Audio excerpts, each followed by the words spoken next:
গল্পকথা by Rubel চ্যানেলে আজ আমরা পাঠ করব ইন্দোনেশিয়ার রূপকথা বোরিঙ্গিন গাছ। জম্বুদ্বীপের পরেই সবচেয়ে সুন্দর দেশ হলো জবদ্বীপ। লিখে গেছেন পুরনো এক জবদ্বীপী কবি।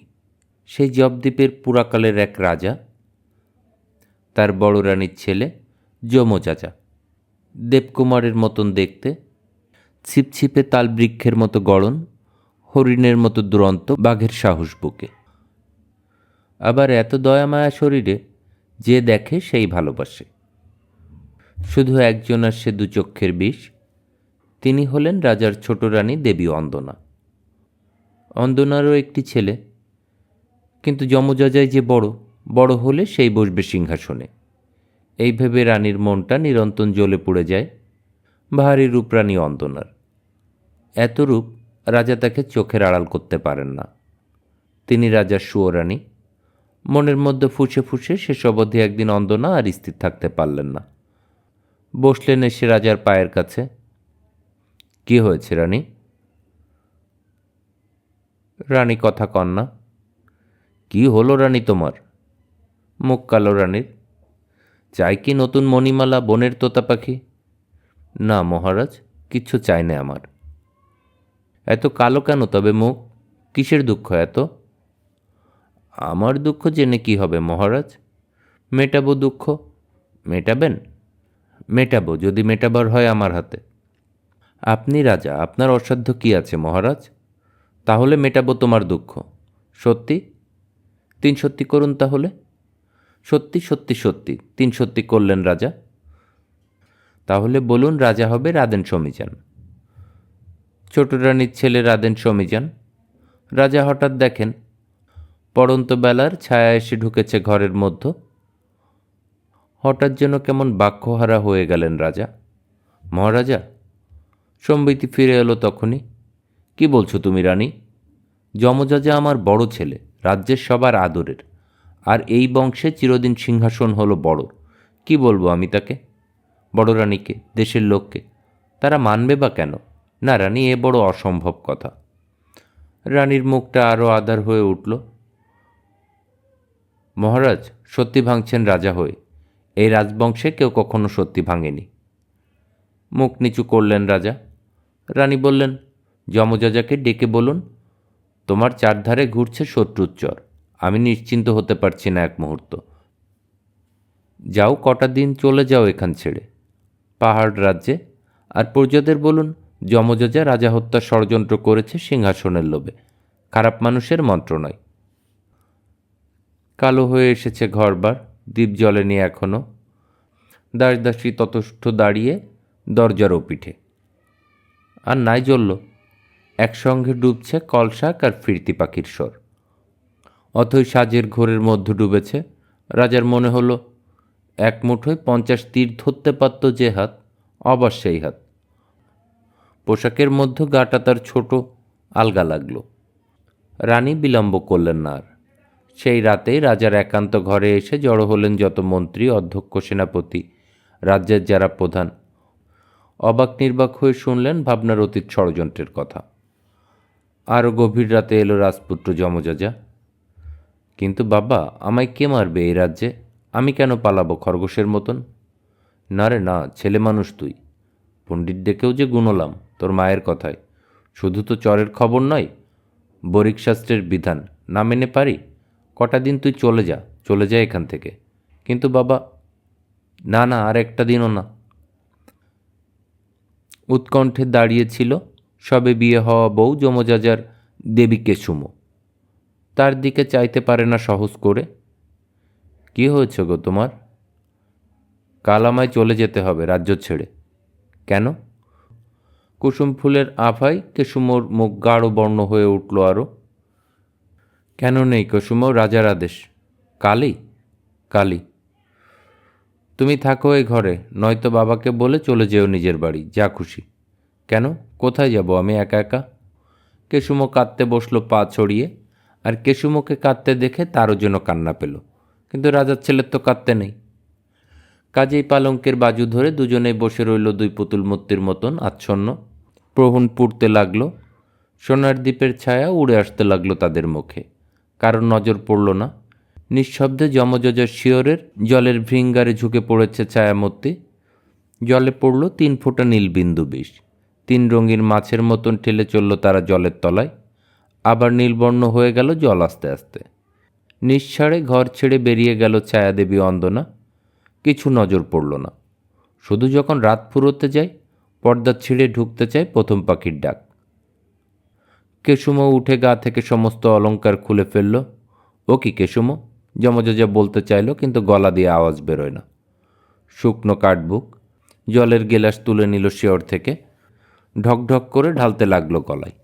আখণ্ড জল খেয়েও তৃষ্ণা মেটে না। ভোরের আভা ফুটতেই জোর করে উঠে পড়ল যমযোজা। ও কি কেশুমো, তুমি কোথায় যাবে? বলো তাহলে, কেন যাবে তুমি? আর কি উপায় নেই? এ হলো আদত কেশুমো, বাবার কথায় নরকেও যদি যেতে হয় যেতে হবে। তাহলে আমারও যেতে হয়। কেশুমো তার ঝলমলে বাঁশবেশ ছেড়ে পরে নিল অতি সাধারণ পোশাক। আর হঠাৎ যমযোজার মাথাটা যেন ঝাঁঝা।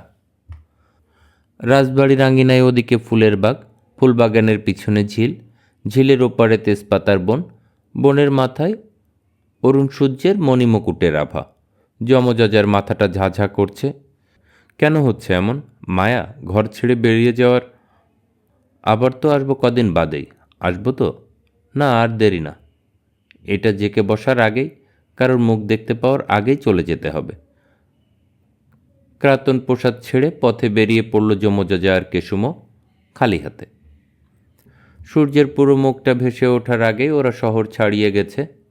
গরম আছায়া দিন, গাছপালা অবধি ঘামছে। সূর্যের তাতের সঙ্গে পাল্লা দিয়ে ফুটছে যমযোজার মাথার মধ্যটা। কেন হচ্ছে এমন? মায়া? ঘর ছেড়ে যাবার মন কেমন?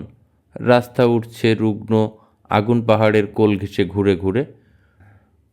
শুকা মাঠেতে গেলান, হাঁটতে হাঁটতে পা দুটো পাথর ভার ঝাঝা মাথার মধ্যে। রোদের একটা রশ্মির মধ্যে যেন মোটো মোটো সূর্যমুখী তারা। বসবো একটু? না, মাঝপথে বসা নেই। আবার 1 বাগ 2 বাগ, শালুক ফোড় দেওয়া সবজে জাজিমের মতো তলব, চোখ জুড়িয়ে যায়। পার হয়ে গেল রুক্ষ কাকুর পাথর, ঘুরে ঘুরে উঠছে পাকডন্ডি রাস্তা। আর একটা মোড়। তলায় জমাট বেঁধে রয়েছে আগুন পাহাড়ের ছাই ঢালা আঙ্গার সরোবর। স্লথ স্লথ পার হয়ে গেল কেশুমো। কি হলো তোমার? কেশুমো, আর আমার পা চলছে না। এ তো কেবল মনের তাপ নয়, জ্বর হয়েছে নাকি আমার? কেশুমো, আমার বুক ভার। কেশুমো, আমার চোখ ভার। কেশুমো, আমার মাথা ভার। এমন করছো কেন গো? কেশুমো এসে হাত ধরল। বিষ চোখ পড়েছিল কারোর? খেয়েছিলে কিছু অজান্তে? জানি না তো। হাঁটু ভেঙে পথের উপর বসে পড়ল যমযোজা। হে ঠাকুর বটদেবতা, এ কি হলো? তাড়াতাড়ি বসে যমযোজার মাথাটা কোলে নিল দিশেহারা রাজকুমারী। একটা মানুষের ছায়া নেই কোথাও। কি করি? হে প্রভু বটদেবতা! আকাশ অবধি ছড়ানো উঁচু নিচু পাহাড়িয়া ঢল, ধুলোট ঘাট জঙ্গলের গেরো বাঁধা। অন্তহর সুখা পথ উড়ে গেছে ওই শূন্য পর্যন্ত। আর দুপুর ধুধু করছে, বাতাস হলকায়।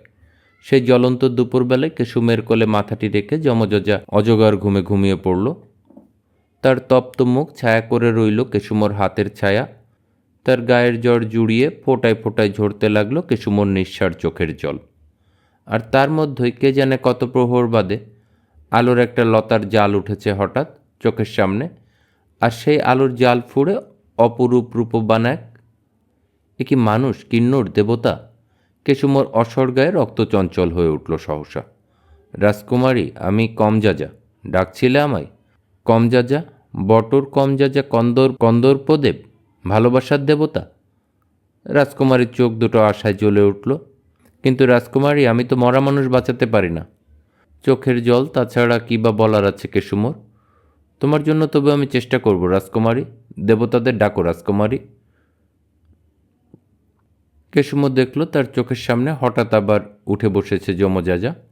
তার হাত ছড়িয়ে সোজা দাঁড়ালো উঠে। মাথা ভর্তি চুল উঠছে বাতাসে। দাঁড়ালো শান্ত অস্পর্শ হয়ে। কেশুমো ছুটে গিয়ে জড়িয়ে ধরল। আর জড়িয়ে থাকতে থাকতেই সে টের পেল একটু একটু করে বাড়ছে যমযোজা। তার 2 হাতের বেড় আলগা করে গেল খুলে। নাগাল ছাড়িয়ে যাচ্ছে কাঁধ।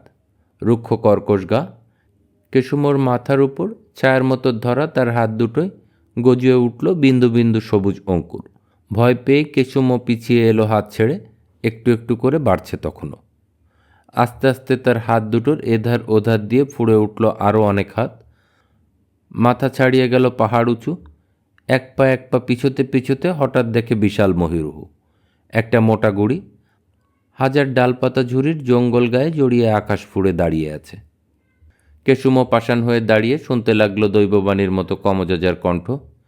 এই গাছ জীবনহীন নয় রাজকুমারী, পবিত্র পূর্ণ বস্তু এই গাছ, বোরিঙ্গিন গাছ।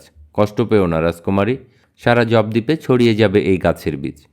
পোড়াশুখা পথের উপর, ছোট গায়ের কিনারায় ছোট পাখি ঘর বাঁধবে এসে সুখে। এই গাছের নিচে লোকেরা পড়বে গ্রাম দেবতার দল, ঝাঁঝ বাজবে সন্ধ্যাবেলায়, দ্বীপ জ্বলবে, ছোট ছেলের হুটুপুটিতে সারা দুপুর হাসবে, ফুলবে বাতাস দোলা গাছের পাতা। কষ্ট পেও না, শোনো রাজকুমারী। কেশুমো আবার সজাগ হয়ে কান পাতল। জমজাজার নয়, যেন গাছের কথা, রিন রিন রিন রিন, কী বাজছে কথা গাছের পাতায়। শুনতে শুনতে শুনতে ভাসতে লাগলো কেশুমো অতল মধুর শব্দের ঢেউয়ে ঢেউয়ে, ডুবতে লাগলো অকুল নীল ঢেউ। ছল ছল ছল সুরে তার উপর দিয়ে নিচ দিয়ে বইতে লাগলো অফুরন্ত নীল ঢেউ। কেশুমো গা এলিয়ে শুয়ে পড়ল বোরিঙ্গিন গাছের পায়ের গোড়ায়, ঠান্ডা রূপলি একদিকে জল হয়ে। এদিকে যমজাজা চলে যাবার পর রাজ্য থমথম। ভণ্ড মন্ত্রী পর্ষদরা জানুক যা, দেশের লোক কি তা মানে? তাদের সবার প্রিয় রাজপুত্র যমজাজা, আর সবার চেয়ে দুরন্ত হয়ে উঠেছে ছোট রাজপুত্র রাদেন সমীজান। 10 বছরের ছেলে, সে কিছুতেই বুঝে উঠতে পারছে না কেন তাকে ঘিরে এত লোকজন খালি তাকে আগলাচ্ছে। কোথায় গেল দাদা যমজাজা? জোড়া কবুতর পুষল তারা খবর নেবে বলে, ধনুক ও তীর বানিয়ে দিল।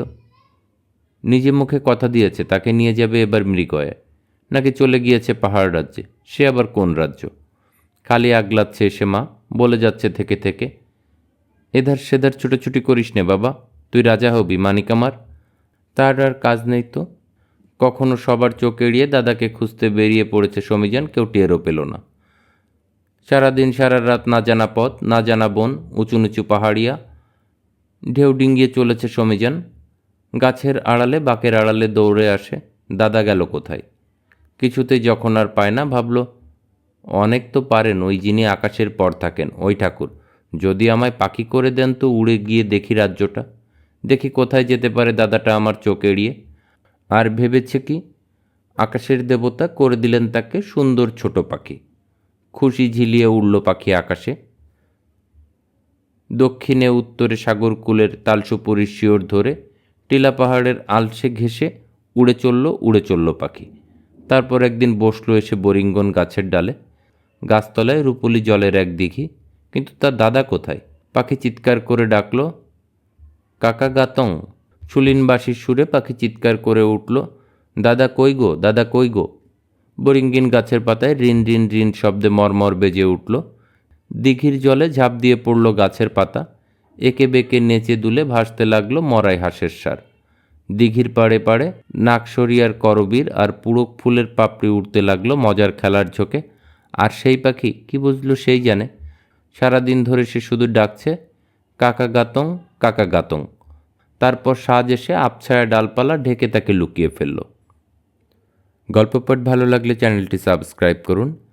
যারা গল্প শুনতে পছন্দ করে তাদের সাথে গল্পগুলো শেয়ার করুন। আবার দেখা হবে নেক্সট কোনো পর্বে, ততক্ষণ ভালো থাকুন।